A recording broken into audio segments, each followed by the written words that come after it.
Nidabra Arakoni madabra Amate hinafu Nidabra dararan Dukana jabatis Aifa budan jira Hinirari male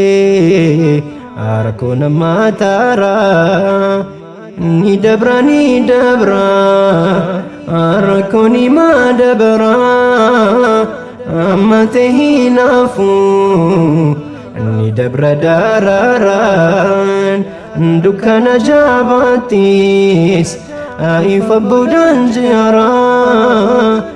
Hinirari male Arakona matara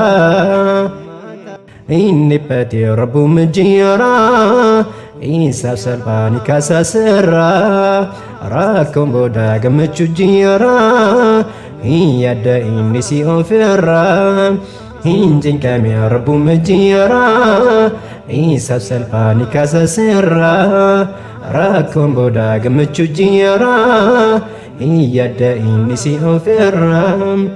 Gudu fana matis Bodai majiti Dumi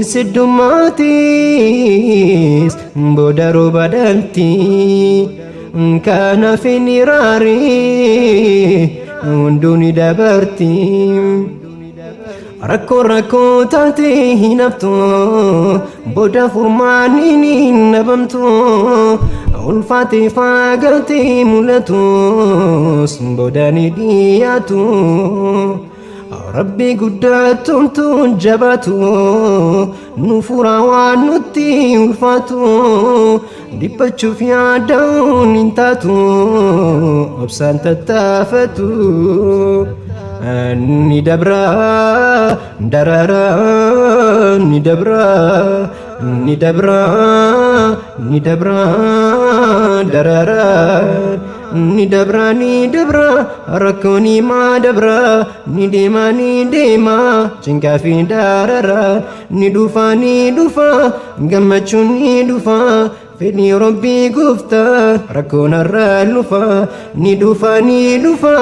Gammachun ni dufa Fedni Rabbi gufta Rakona ra nafa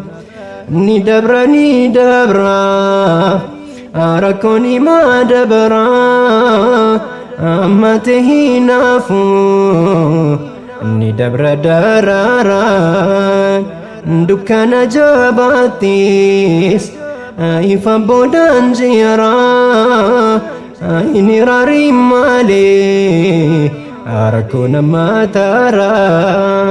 Ni dabra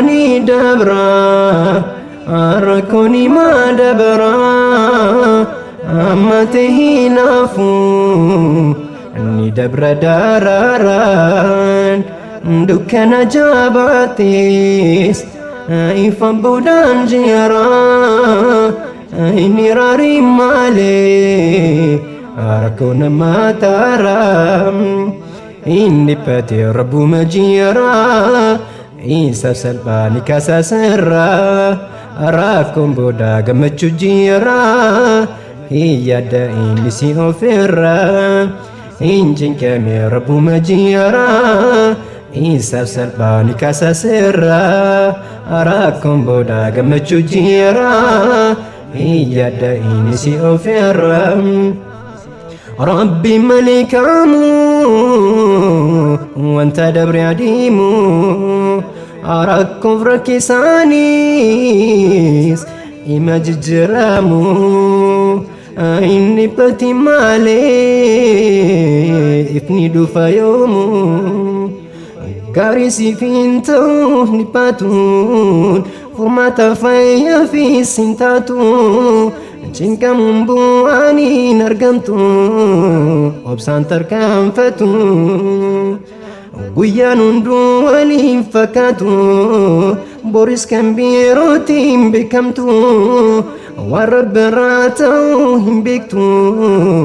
Abdii muruun taatu Ofiin dhiphisi abdii muraatiin barni dabriitti Ofiin dhiphisi abdiin muraatiin barni